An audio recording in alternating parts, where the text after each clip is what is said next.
అదిగోండి బాబు, జీసస్ కూడా ఇండియనే అని అంటున్నారు. ఎందుకంటే ఒక కొత్త డిఎన్ఏ రిపోర్ట్ వచ్చింది. ష్రౌడ్ ఆఫ్ ట్యూరిన్ అనే ఒక వస్త్రం ఉంది.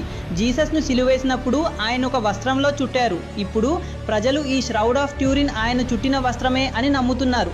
1978లోనే శాస్త్రవేత్తలు అదే వస్త్రం నుండి కొన్ని నమూనాలను తీసుకున్నారు. ఇప్పుడు 2026లో అదే నమూనాపై కొత్త పరిశోధన జరిగింది. ఈ నివేదిక వెలువడగానే అగ్నిలా వ్యాపించింది. ఎందుకంటే అందులో 40% డిఎన్ఏ భారతీయ వంశపారంపర్యంతో సరిపోలుతుందని రాసి ఉంది. అంటే యేసు భారతీయుడై ఉండవచ్చు.